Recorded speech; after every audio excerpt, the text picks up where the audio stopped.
Hello, everyone.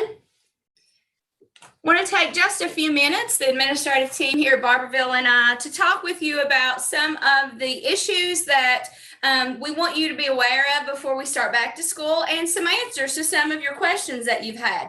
So we're going to begin with when do we start our blue and white rotation? Well, as we announced earlier at the end of last week, we start our rotation on Monday the 28th. Our blue-white rotation is when kids actually come back in groups on rotating days into our classrooms and our school buildings and classrooms. So we'll begin our blue and white re-entry at 8 a.m. on September the 28th.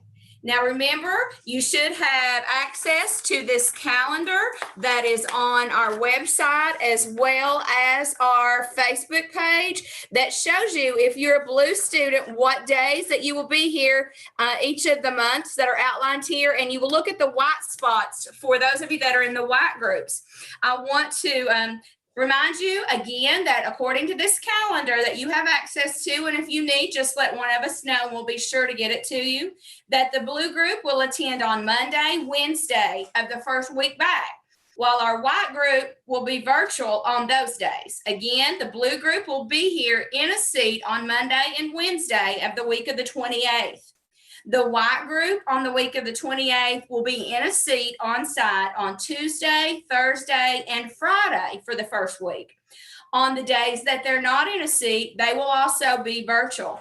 All of our classes will begin at 8 a.m. because we have first period classes that will be a modified schedule for those of you that have been working remotely. But due to the fact that we will start at first period, then instruction will begin at first period.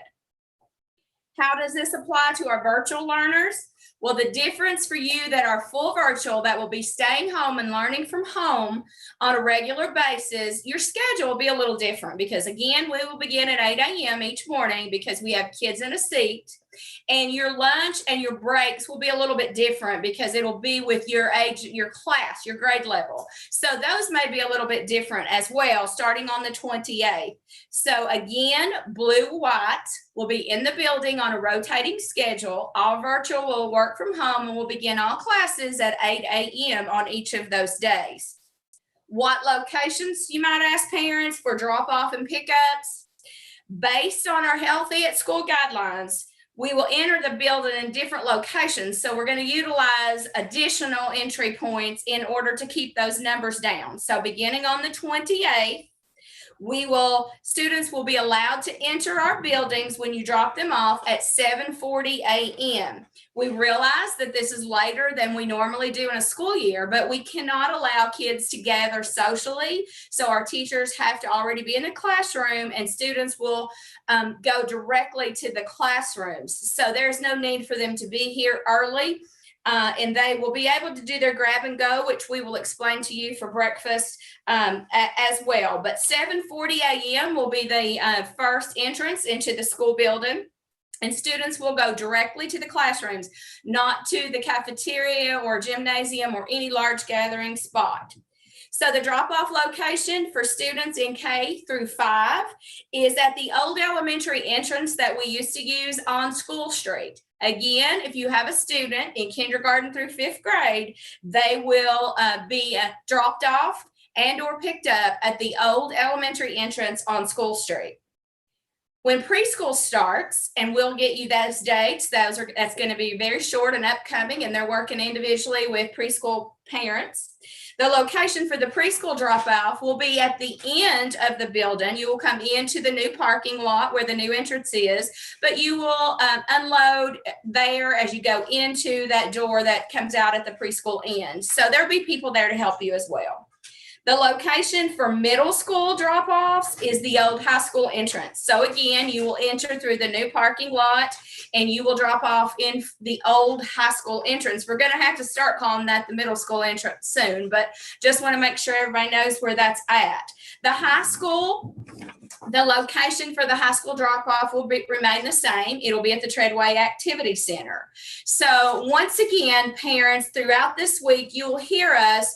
We'll break this video down so it's not as lengthy, and you can listen to the part that you need clarification for, or you can email us at any time. So next up, we have Mr. Middleton, and he's going to go over a couple procedures with you.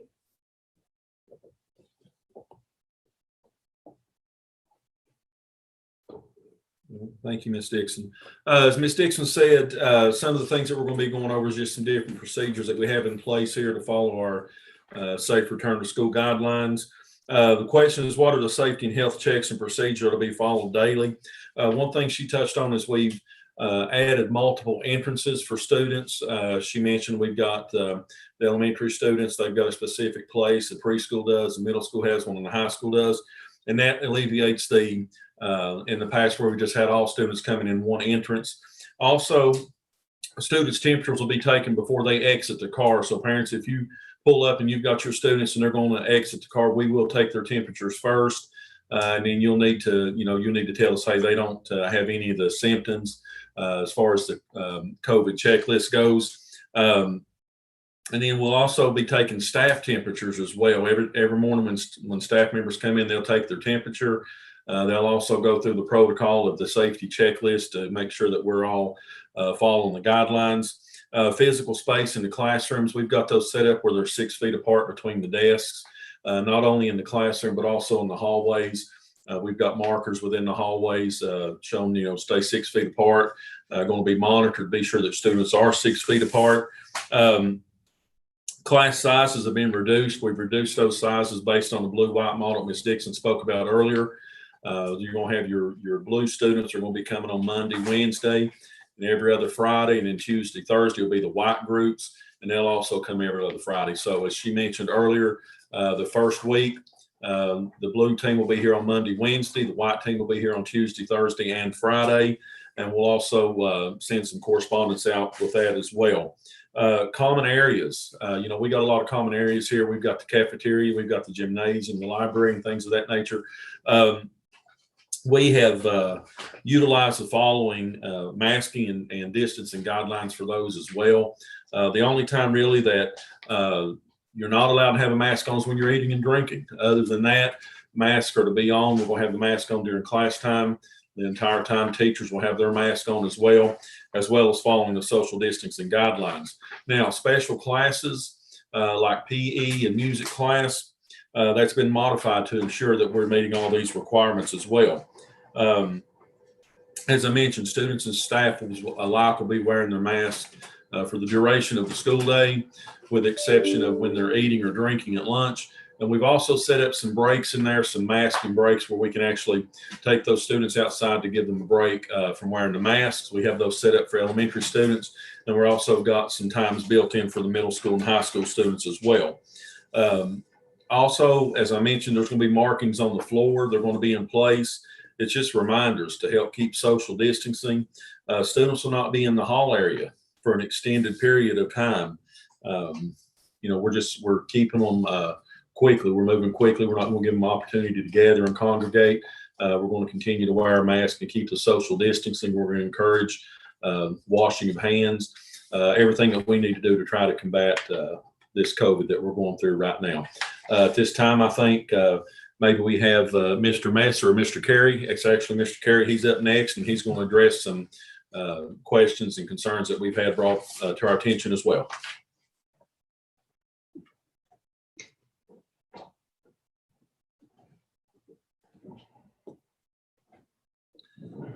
Some of the procedures for riding the bus to and from school. Parents, do not send your students to school on the bus if they are experiencing any COVID symptoms in the morning.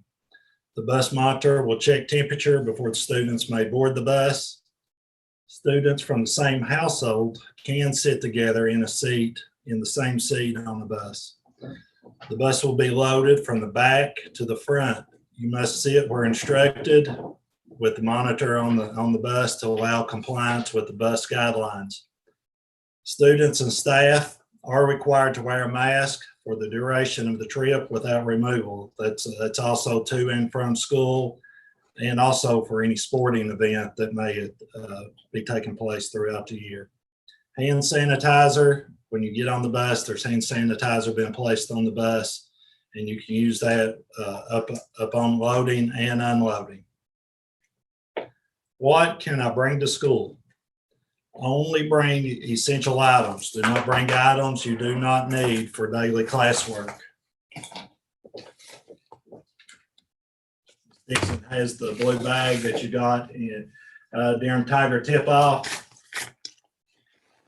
You need to use that bag to put your computer device and the device charger in. If you do not have that blue bag, a clear bag, something like that will also work. And we do have extra, Mr. Carey. We have extra of these bags if they did not receive one. Nothing except the device and the charger should be in that bag. Backpacks and lunch boxes that will go through the metal detector without setting it off can come into the school building. With all the transfer of germ restrictions, we cannot stop and search all bags, all backpacks. So if that backpack goes off at the metal detector, that bag or backpack will be staying in the foyer until the end of school when the student can pick it back up. Be sure not to purchase a backpack with lots of heavy metal zippers or excessive metal buttons. Now, in the past, we've had some items that we've learned from experience that will not go through the metal detector. So please bring only one. If you use a big wired notebook with the metal wire, only one of those to ensure that you can get through. You can use the composition notebooks that have become popular. Bought some of those last week at Walmart without the wire binder in it. Mr. Carey, we also have these available through our resource center. Our youth resource center has composition books, and most teachers have requested composition books so that students do not have issues with the wire binding notebooks. So if you haven't already purchased these, we do have some available in a resource center, but these are preferred, and Mr. Carey will go on to explain why it's important that you minimize what's in your backpack. But again, limit these. They will make it go off if there's a lot in there. Try to switch to the actual composition that does not have the wire binding.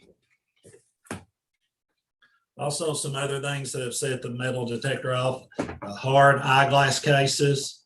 If you can, try to use a soft case if you have to put your eyeglasses in something.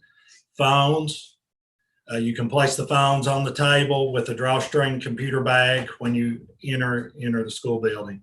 Metal drinking cups or mugs will not be permitted into the building at any time. Makeup or zippered makeup bags, those will also set it up. Too much jewelry. Keys, try to limit your keys to only essential vehicle or house keys. Any sports equipment arrangements will be made by the coaches, and we'll collect those at the metal detector how we have in the past. And metal cans of any kind, especially in lunch boxes. Just remember that we cannot use microwaves this year to warm up food in the lunchroom. They've already been took out. So make sure that you're bringing food that you can eat without using those. What will my students' arrival at the metal detector look like?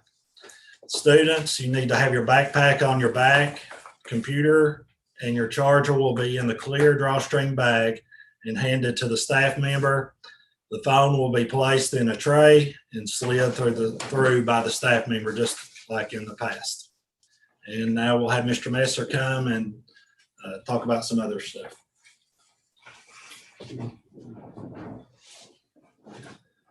Will we be issuing lockers this year? Due to public health guidelines, no. So this is the reason backpacks will be used, and try to put as little as possible in your backpack, because you will be walking around with your backpack all day in the middle school and high school and changing classes. So keep them light. On breakfast, when you arrive at school each day. We'll do grab and go breakfast. We'll have stations throughout our building where our students can grab breakfast and go into the classroom and eat in the mornings. Lunch, all elementary students will eat lunch in their classrooms. Middle and high school will have designated areas within the buildings that are socially distanced, so all kids are safe. And now, Ms. Dixon. Okay. We know that on the 28th, it's like the first day of school for many students, although it is a very unusual situation. So there's lots of things that we normally do as a school district that we haven't had the opportunity to do in person. And one of those is our orientation, where we would bring you in and kids would be able to go and see where their classrooms are located and kind of follow their schedule throughout the day to see that they could find everything. So I want to make you feel a little more comfortable, students and parents, and let you know what it's going to look like on the inside during the first day. Students do have a schedule. If they have lost or misplaced their schedule from Tiger Tip-Off, parents can print it from the Infinite Campus. And the schedules for middle and high school actually have the room numbers on there. And in the middle and high school building, those numbers are outside of the classroom door. So again, you should have your numbers of your classrooms on your schedules. If you have lost those, you can go into your parent portal on Infinite Campus and reprint those schedules, and the numbers will match those on the door of your classroom teachers. In addition to that, for the first week, we know it's new and people are just coming in. We will have our staff throughout the hallways of our school with clipboards in hand, helping students to direct them to where they go first period, or who their first teacher is in the elementary building, or where their classroom is. So we will have people there directing students and helping them find the locations that they need. So this first week is going to be like any other first week back to school. We know that kids are going to have to go through a process. So that process, it will be a little different, but we will still guide them through the day and make sure that they find their way. Now, again, the first week, and every day until the restrictions are lifted, those backpacks have to be carried. We don't want things from home that they bring in, any kind of items that they would normally share with other kids are not allowable. We can't bring items to school that we want to give out or share with other kids because of our safety guidelines. So as Mr. Messer said, one of the most important things is make sure that you keep those backpacks minimal, keep them very light, and don't add things in there that you don't need to get your stuff done during the day. That's very important because you're going to have to move around with those. I believe that may be all I have in regards to my information, but Mr. Middleton is going to finish today for us. And when he finishes, I will announce to you how we're going to have various messages throughout the week for you.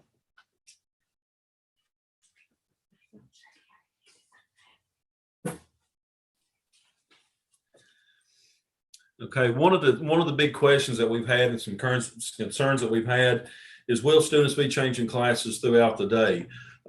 We've had to modify a lot of that due to the restrictions and requirements that we have in place, but students will be changing classrooms for core classes. Now, I'm talking about middle school and high school students. They will be changing for that, but also I want you to understand that we will be utilizing the mandated masking requirements. We'll be staggering the times that they're leaving and the number of students that's going to be changing at one time. So it's going to be a little different for the students. But it's what's best. We're going to stagger those times, and we're going to rotate those times where we don't have a lot of students in the hallway at the same time. The biggest thing to remember is if you move, you mask. And when you're in the classroom, you've got a mask on at all times. So just because you get up out of a seat and get ready to change classes, we're going to be right there monitoring. Those masks are not going to be able to pull down. So you need to always have those on. And as I said, it'll allow for smaller numbers to be gathering with these staggered times. Elementary students in the past, parents and students, we've had our special classes on the other end of the building, and elementary students have been able to travel. That's not going to occur this year. Our special teachers are actually going to come to their classrooms to do the music and art and their library classes and computer classes with them. They're going to actually come to the classroom and work with the students there just to eliminate some of the travel, is also to not have that crossover as students are changing within the other building. So guys, we've got a good plan here. It's going to work out great. It's going to take a couple of days to get everything, everybody used to everything as you come back. But we've got everything planned out for you and lined out. Miss Dixon's going to come up and she's going to close everything off and let you know how we're going to continue our communication throughout this process.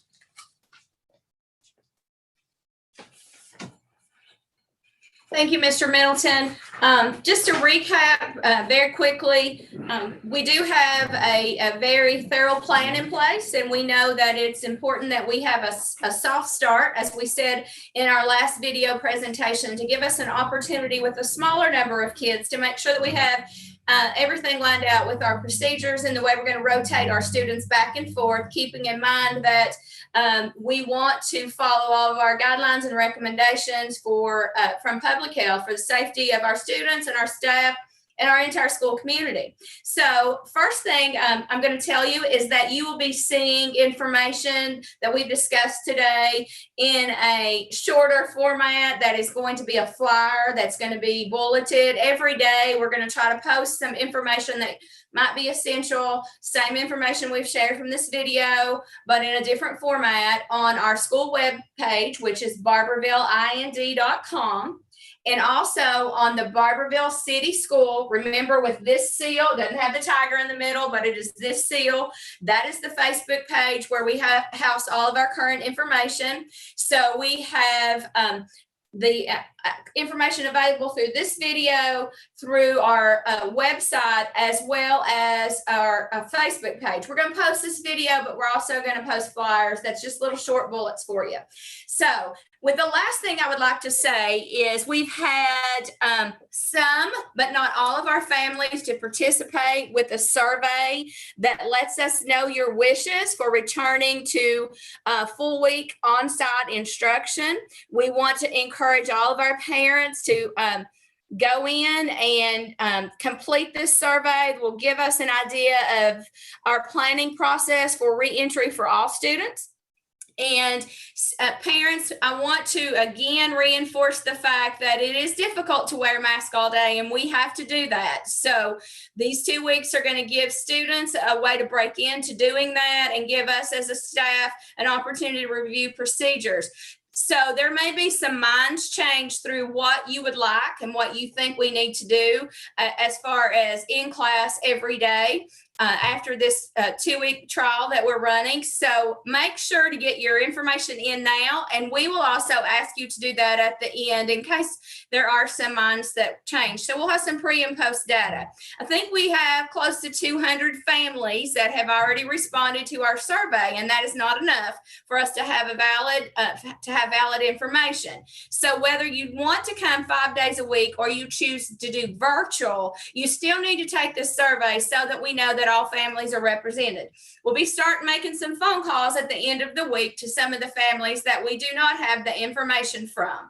The survey link is also on Barbourville City Facebook page and on our website. Just click on it where it says parent survey, and it should open it up for you to do. So we appreciate your time. We hope this information was beneficial, and we will be sending you more information throughout the week. Should you have additional questions, please email me at kai.dixon@bville.kyschools.us, and we will get answers to your questions and make sure to communicate those to you. We are very excited and look forward to the return of students in a classroom on September the 28th.